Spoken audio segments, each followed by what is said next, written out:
What up, everybody, and welcome to this brand new live edition of Dodgers Territory. Alanna, Rizzo, Clint, Pasillas with you. We're going to take you through the next half an hour talking all things Dodgers, of course. John Hartung, SportsNet LA's pre- and post-game host since 2014, is going to be joining us on the program in just a couple of minutes. But don't forget to like us, rate us 5 stars, subscribe. We're over 5,000 subs right now. We appreciate you guys very, very much. Before we get to Hartung, let's get to the big ticket.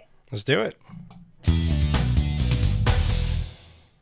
So I don't know if you guys heard, but recently Paul Sewald joined our guys, our friends over on Foul Territory, talking about the fact that he would not be opposed to being in the bullpen of the Los Angeles Dodgers. Certainly does not have to be in a closer role, could be a back end of the bullpen type. So that led me to believe and led me to ask you, Clint, first of all, would you like to see Sewald as a Dodger? And then more importantly, who are your top 5, I guess, wish list free agents, if you could add it to the club? Well, we'll get into the free agents in a second. Sewald, I mean, when he's healthy, when he's right, obviously he's a very, very good major league reliever. Could be somebody that you look at to kind of replace Daniel Hudson in that Dodgers bullpen. But the thing I really liked about that conversation, and if you guys didn't see it, go check it out on Foul yesterday. He said, and I'm paraphrasing here, he said just about anywhere else he would want to be a closer. He would sign there to be a closer or be pitching in the 9th inning. With the Dodgers, he'd be open to a different role, open to whatever we saw last year, which is, they kind of opened the season with a little bit of a closer, that being Evan Phillips, but it's sort of evolved and very much changed, got blown up by the time the postseason happened, proving that you don't need to have that set closer, especially in the postseason, to go out there and win. But I like that. I like how much players want to come to LA, understanding everything that's available at their fingertips with the Dodgers. I mean, you get the best organization, the best care, the best coaching, and there's no role. You just go out there, you do your job. So I love to see that. On my wish list, though, to the other part of the question, I don't know that Paul Sewald is on my wish list. I would rather have Blake Treinen back. So we do have our wish list. And guys, we're not going to go crazy here. We're definitely not going to go crazy on this one. Both of us, I would agree, want Teoscar Hernandez back. So let's fire off my list. As this offseason has progressed and we've gotten further away from the World Series win, I don't know, man. I just really like the idea of Willy Adames being a Dodger. Something tells me it's right. Something tells me it needs to happen. Kike Hernandez, this one I kind of fought a little bit just because, is he one of the top 5 guys you need on your roster? If you're talking about you only get 5 dudes, you're only signing 5 dudes back on in free agency or whatever. Kike Hernandez, I think the intangibles he brings, very important. It's proven to be very, very important. Teoscar Hernandez, the fact that he's not re-signed yet frustrates me. And then I already mentioned Blake Treinen, but the other Blake Snell, the Dodgers need starting pitching. They need starting pitching help, and Blake Snell would be one of those guys. He long time been linked to the Dodgers. Hey, just make it happen. One of Dave Vassay's best friends for some reason, which really annoys people whenever the Giants or the Padres come into town and Dave's talking to his best friend Blake Snell. But there's my list. Those are the people that I would love to see in Dodger Blue this offseason. All right, our lists are relatively similar. Let me key in on the Paul Sewald situation first, Shirley. I would love to have Paul Sewald if he was the Paul Sewald that he was 2 years ago when the Arizona Diamondbacks played in the World Series against the Texas Rangers. I mean, that guy was a dominant closer. He scuffled last year, which I think is also part of the realization that he doesn't necessarily have to be a closer with the Los Angeles Dodgers because they have the pieces in play where it wouldn't all have to fall on his arm or his shoulders, if you will. I love the fact that he wants to play in an organization that he knows he's going to have an opportunity to win. And we've talked about this before. We had the conversation when I told you that Jock Peterson told A.J. Pollock, who came from the Diamondbacks, like Paul Sewald would be doing, welcome to the big leagues. There's just a difference in organizational philosophy. And I like the fact that players recognize that and that they want to play for LA. As far as my 5 free agents are concerned, You and I are pretty close. I think we only differ as far as the starting pitcher is concerned. And this is all just based on alphabetical, people. This is not based on order of priority for me. I just sent this to Sarah, our producer, in alphabetical order. You and I are both in on Willy Adames. I had a conversation with Katie Wu, who covers the St. Louis Cardinals for The Athletic today on Fair Territory. And she was at the GM meetings. And obviously, Willy Adames is the most coveted shortstop right now that's a free agent. Could he go back to Milwaukee? Yes, he's open to it. But there's going to be a lot of teams in on Willy Adames, and he's certainly going to be wanting to listen to all of the offers. I think he would be beautiful in the Dodgers infield next to Mookie Betts at second base. Of course, Walker Buehler. I think you have to bring Walker back. What he means to this team in big games is so critical.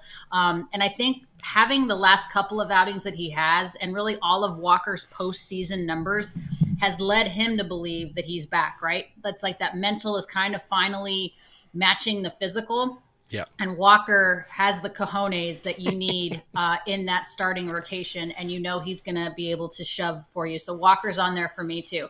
The third person, I think, this is where you and I differ. You want Blake Snell. I want Corbin Burns. I had a conversation today on Fair Territory with Jesse Rogers that perhaps there is a reunion between Corbin Burns and Craig Counsell in Chicago. Who knows? Chicago could use another frontline starter to complement Justin Steele, Jameson Tyone, so on and so forth. So we'll see. But I would not mind having Corbin Burns in a Dodger uniform to complement the arms that we already have. Both of the Hernandezes I'm in on, right? Again, Kike, just because it's Kike, and Teoscar starts with the T. But Kike is a guy that you absolutely have to have on your roster, especially in the postseason. There's just something about him. He's versatile. He's not going to play every single day.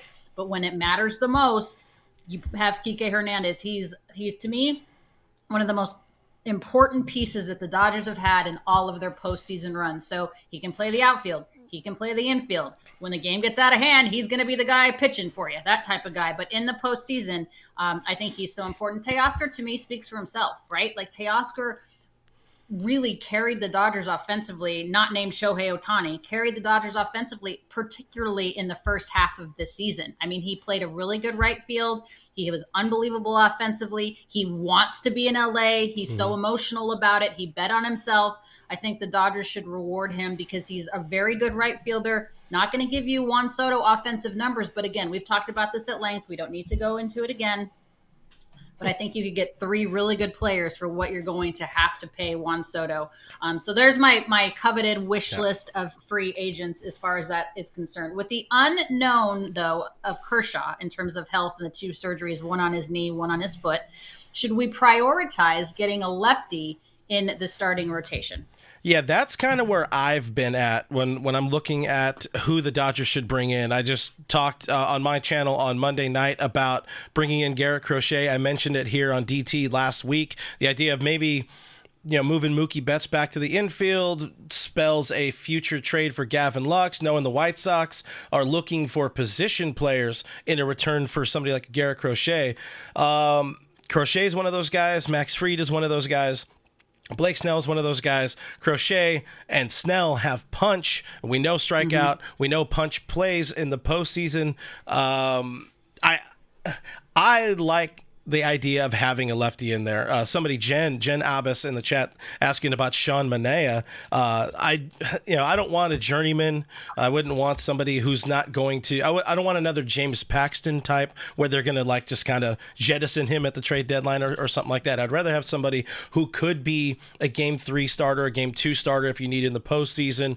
As I said on my channel, though. I don't know. I'm kind of on what Jen is talking about. I mean, Sean Manaea kind of had a resurgence when he became a Met, and I feel like he was of that Met starting rotation in the postseason. I was more nervous about Manaea than any other arm that the Dodgers faced in that series. So I'm not.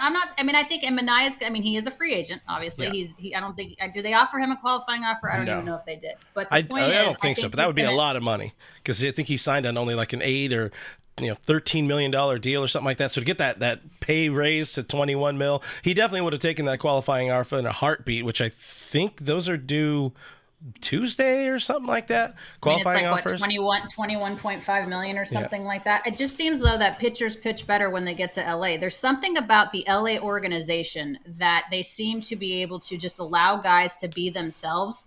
Shorb Sheep said, when Alanna agrees with your take, it's not a good one. Thanks, Shorb. Hope you have a good day.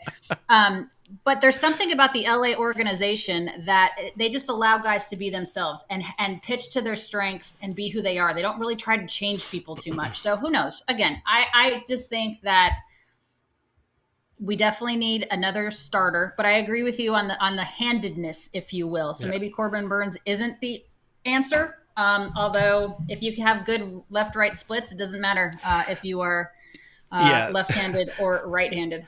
Yeah, there's the thing. There's the other side of it, too. Like, I mean, there's not a wrong answer with Corbin Burns. He does have the qualifying offer attached, and I don't think there is one attached to Blake Snell, which does help. This Dodgers organization loves to have as much prospect talent, draft picks, as many as they can. So if they can do anything to kind of not lose a player, a future player, which is funny because I'm saying like a Garrett Crochet trade, you're trading away maybe 3, 4, 5 dudes, but some of these prospects are at a point where they're kind of aging out. There's not a lot of opportunities at the big league level for them in Dodger blue. So I can see a trade.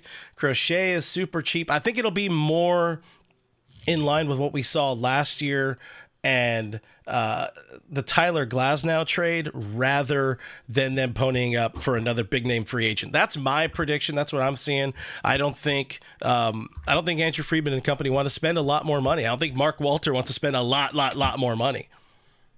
Yeah, you notice that neither one of us said as far as our coveted free agents, Roki Sasaki wasn't on our list. And to me, that's crazy because I also didn't have Trinan on my list, but he'd be like 5A or 6, right? Mm-hmm. Like I wouldn't mind having Blake Trinan back at all, of course. Yeah. But Roki Sasaki, do you want him? He's not a left-hander, right? So do you want him in the rotation? He's going to come at a very reasonable price. Yeah. So I have him on my extended list as well. Technically, he's not on here because he's not a free agent. Posted yet. So he's not technically a free agent. So that's where it's kind of like you can't just go out and sign him. There's a little more to it, but I'm hoping for, my 5 dudes, and then where we're differing, I think the only people we're differing on is Buehler and Burns. I'll take Buehler back as well. I would love to have Buehler. I just ran out of room when I did my 5, and then add in Roki Sasaki. Dodgers are running it back. They are absolutely running it back. All right, so Steven Richter has a comment. And by the way, guys, thanks for participating in the show. We appreciate it. We can't do this without you guys, so thanks for being here. Sign Shane Bieber. The Dodgers have been waiting for him for about 5 years, and he will be cheap coming off of an injury. I don't know. I don't know if I need Bieber, if I want Bieber. I love Bieber, Flyer, Steven. Yeah, I mean, maybe. I mean, there's a lot of guys that I think would be a good fit. I guess if you're just trying to find a way that a World Series championship team can get even better, if that's even possible. We're just kind of thinking of, what those types of fits. And we're going to ask John Hartung that. Obviously, he covers his team on a daily basis. We'll ask him about that as well. I mean, how do you get better? It's crazy to think that here we are trying to, tweak a team that just won the World Series.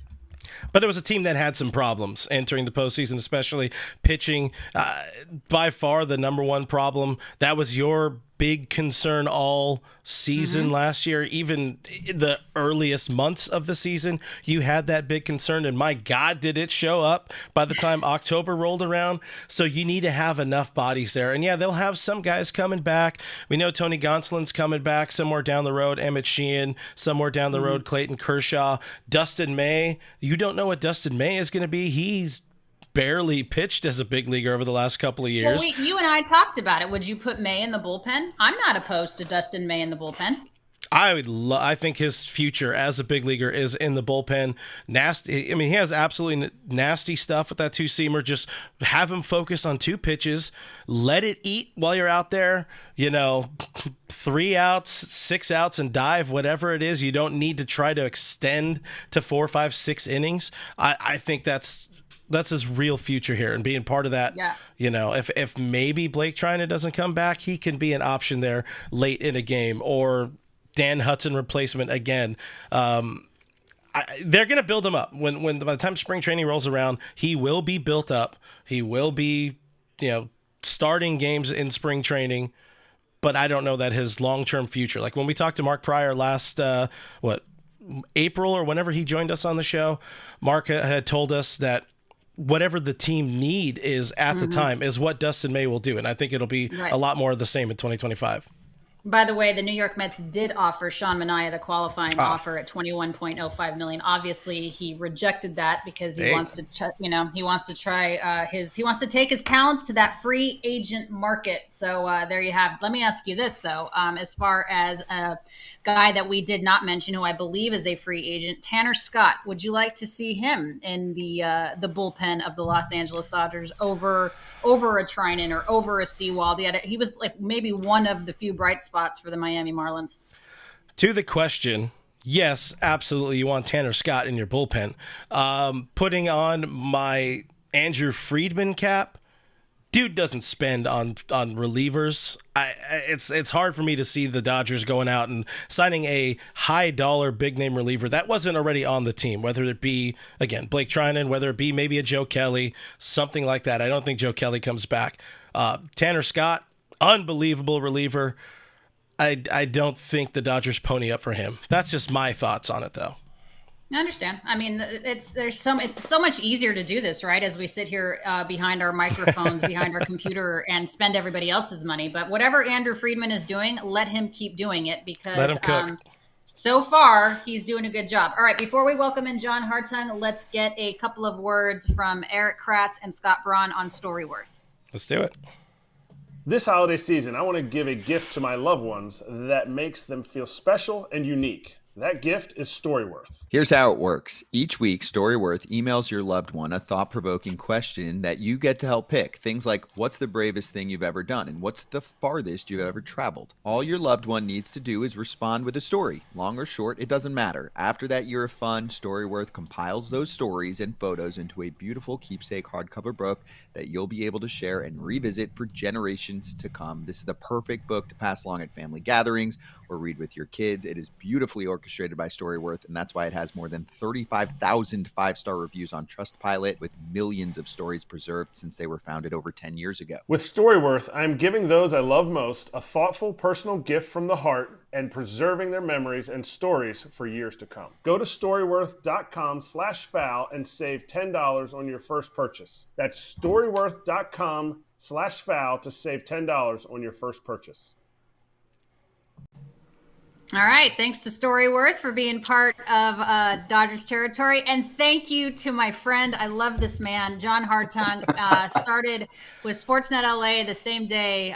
We launched the network back in 2014. Here you are 10 years later, two-time World Series champion broadcaster for the Los Angeles Dodgers. John, welcome to Dodgers territory. I don't know if you heard Clint and I talking about how to make a World Series championship team even better. But before we get into this year's World Series, let me ask you, put on your GM cap, pretend that you're, Brandon Gomes, Andrew Friedman for a second. Who are your 5 coveted free agents that you would like to see back to make the Dodgers team even better than they were in 2014 or 24? Okay, so 5 free agents. I'm going to start with a couple of our own because you have to re-sign Teoscar Hernandez. I don't care what it's going to take. He's already said, openly that he wants to be back. I don't know how many times he has to go out there publicly and say it. He's even hinted that he would take a 3-year deal if that's all the Dodgers were willing to offer. You got to re-sign Teo. He was clutch all year. The fans absolutely love him. And, of course, you guys saw at the rally where while Andrew Friedman is up on stage, the fans were chanting, "Re-sign Teo." So everybody wants him back. He's a perfect fit here in Los Angeles. Good friends with Shohei Ohtani. They got that started right pretty much the day that both of those guys joined this Dodgers team. Next one is another current Dodger, if you will, Blake Trinan. He has to be back as well. What he did this year, especially in October, yes, he's lost a little bit off of the velocity on the fastball, but he's still throwing wiffle ball pitches up there to the plate, as we saw. And this guy is clutch in October. He's willing to empty the tank whenever Dave Roberts needs him. And I think a lot of people don't remembered that this guy barely pitched the previous 2 years because of injury. So he did all of this after missing almost 2 entire years. He's got to be back as well.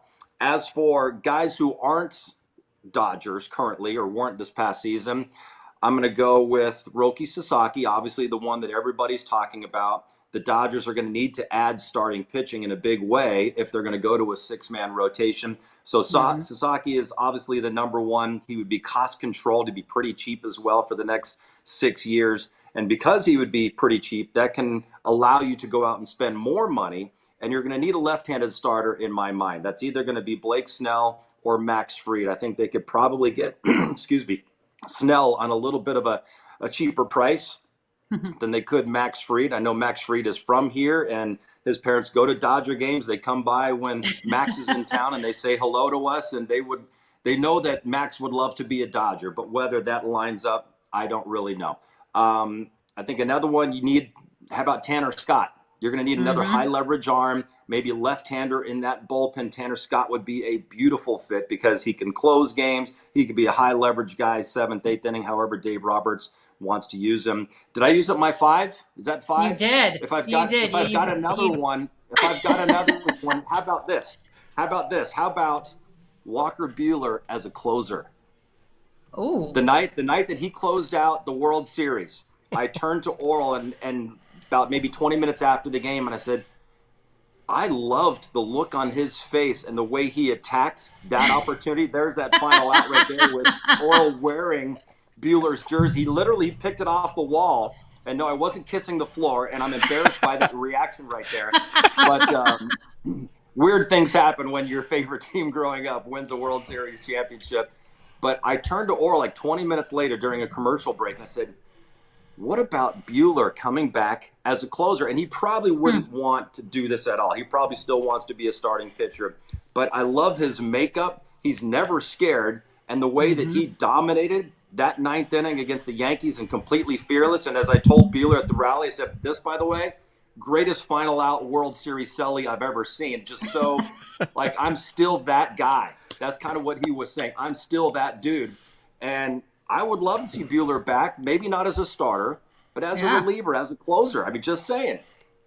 What did they say? You know, they were the bullpen dogs. He was an inaugural dog in that game, and Buehler showed he still has that dog in him. John, I love the list. It's difficult to not pick a lot of these guys to want to come back. We're matching on a lot of these players returning as well. Teoscar Hernandez, the fact that they haven't re-signed him yet, it hurts my soul a little bit knowing how much he wants to be back. But let's spin back a little bit to that World Series. Obviously, we already saw the clip, the celebration there. You know, what was it like being in that room celebrating a championship where hey, this time there's going to be a parade. This time there's going to be a party. You're there. You're hanging out with your boy. You get to call, a guy. Get to call your boy Oral Hershiser, all the moments that led up to an incredible World Series run. Just kind of take us through, your thoughts, your feelings, your experience for this 2024 championship. Well, that game 5, it was those last couple of innings were really intense for all of us. Obviously, down 5-0, it wasn't a good feeling there in the newsroom, and we were thinking, all right, it's going to come back to L.A. We'll win it in Game 6 on Fernando's birthday. That's going to be poetic in itself. It's going to be great. But when they tied the game, I think we all felt like the Dodgers are winning it tonight. And when we had that final moment in the studio and all of us are there, it's hard for me to describe because I'm a fan first, and I'm a host of this Dodgers network probably a distant second. So in those moments, and you see the reaction that I had after they won the World Series, and I'm dropping to my knees, and people are sending me, they're sending me the memes, me alongside Brandy Chastain from the U.S. women's team winning the World Cup. Like, great. I didn't have my sports bra on, so I didn't have to leave that for the viewers out there. But it's such a cool moment to be able to celebrate that and to be in the studio with Oral and Nomar and Jerry. And, this is the second time we've been able to do that, having won it in 2020. I'm living out a dream that I think a lot of Dodger fans would be certainly envious of, to be able to hang out with those guys and, watch the end of a World Series together and drink champagne on a show together, afterwards. It's just awesome. It really is. I'm so lucky. And you are a true fan. I mean, you were born and raised in Southern California. You have bled, Dodger Blue your entire life. And I remember you and I had conversations, and you've shared this publicly too, but you were in the building when Kirk Gibson hit that, the famous iconic home run. And then obviously you're covering the team and still a fan in 2024 when Freddie hits the walk-off grand slam. I mean, what's it been like on this roller coaster of fandom? And how do you think, hey, Freddie, meet Gibby. Hey, Gibby, meet Freddie. How do you think that compares, those two? Well, I think they were awfully similar, and I think that's why Joe had the call ready to go just in case. You had to be prepared for that moment. But I remember when Freddie was first dealing with that injury and we got to the playoffs, little did we know he also had the broken rib cartilage before that division series against the Padres. But I remember saying to the guys, Freddie just needs to have that Kirk Gibson kind of moment here in the playoffs, whether it was division series or the NLCS, because you could tell he couldn't drive the ball. He could hardly do anything offensively at the plate other than, maybe fillet one out there for a single. And I said, he just needs to come through to feel good about what he's doing and that he's contributing. I never in my wildest, and that's what to me was so similar about the Kirk Gibson home run and the Freddie Freeman home run. Back in '88 when I was there at game one, and once Mike Davis stole second base, I honestly felt, and me, Alanna, I'm like Johnny Positive, and that's no, you're not. Actually felt like Kirk Gibson's going to come through with a base hit here and tie the game. That's how I honestly felt. The last thing on my mind was Kirk Gibson was going to go deep and win this game because he could barely move. And I felt the same way about Freddie because throughout the postseason, he just had singles. He was able to hit one out there, and I thought, Freddie's going to come through right now with a base hit to win this game. The last thing on my mind was Freddie hitting a walk-off grand slam because he hadn't been able to drive the ball at all. So I think from those two standpoints, they were very similar. And from the stadium feeling like it was going to fall down, that was really similar as well. It's funny because you say that, hang on, Clint, I'm sorry to cut you off, but it's funny that you say that you're Johnny Positive because I wanted to ask you this. You and I are very close to Ned Colletti, former Dodgers GM, obviously has been an unbelievable baseball man, has spent, 5 decades covering this game and in some capacity. How many times has Colletti had to talk Johnny Positive off the ledge? Too many times to count, Alanna, as you know. This has been going on for a lot of years. His favorite text to me is always, Johnny, it's in the bag. And then we put like a big emoji of a bag of money. He's like, don't worry, it's in the bag. He would send me that text all the time when, they were down or if they lost a game, but they're still up 3-1 in the World Series. It's like, it's in the bag. It's in the bag. But I'm just glad that I've become this source of amusement for so many people. It's not just Ned because Nomar and Oral and Jerry, they will look over at me during the games. We're in the dugout club during the playoffs, and they just laugh at me because I'm standing up and I'm pacing around that bar area in the dugout club, and I'm like so high and I get so low, and I'm into this every single pitch, and they just laugh at me.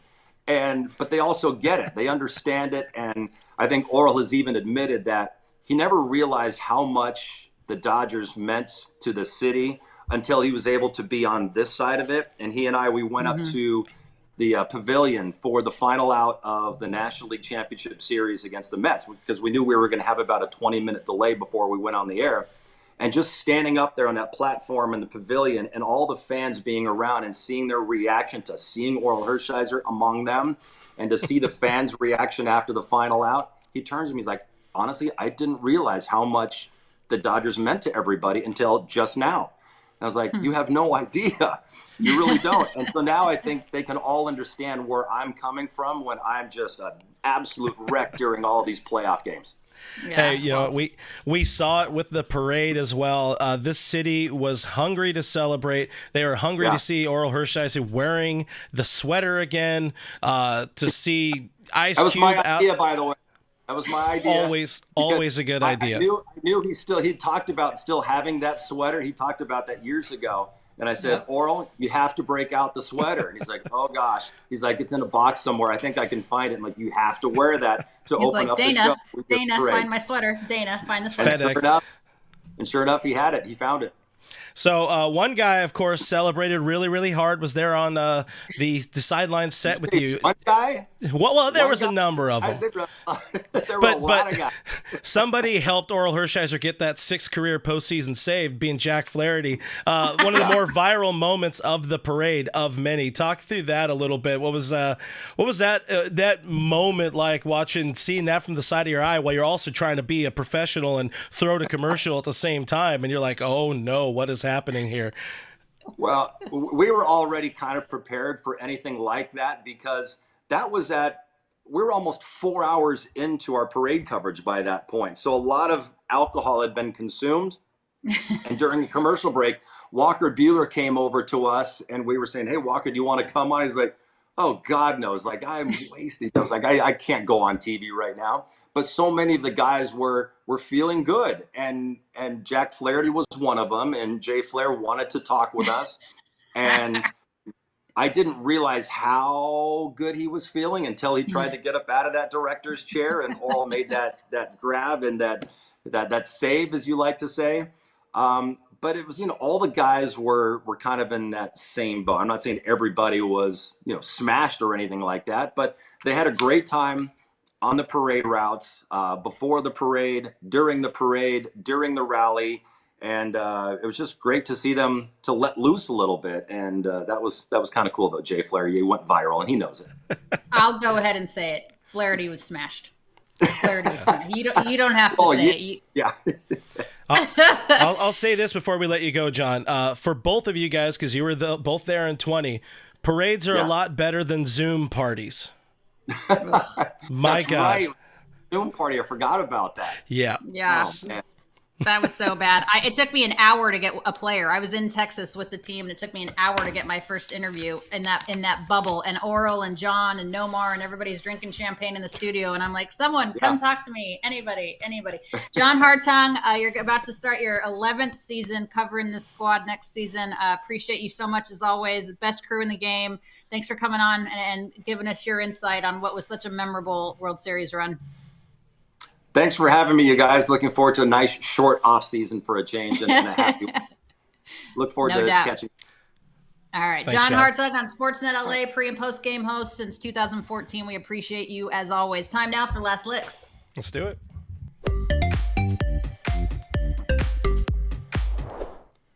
All right, guys, let's talk about Silas. Silas is a good boy. He is probably best being the only dog in the home. He wants all of your attention. You got to love it. He is incredibly gentle. He's very well behaved. He is potty trained, crate trained, leash trained, all of the things. He's currently being he's actually in Landers, kind of the Yucca Valley area in California, but he definitely needs a good foster, or even better yet, an adopter. Silas is such a good boy. Please reach out to us at Gidry'sGuardian.org or reach out to me on social. I can get you more information on Silas. All right, Clint, what's coming up? Actually, before we get to that, how about your baseball thought for the road? Did you happen to see this by any chance? Fanatics put out a 2024 World Championship t-shirt. Take a look, you guys. Look closely at the signatures. It's the Rangers team from 2023.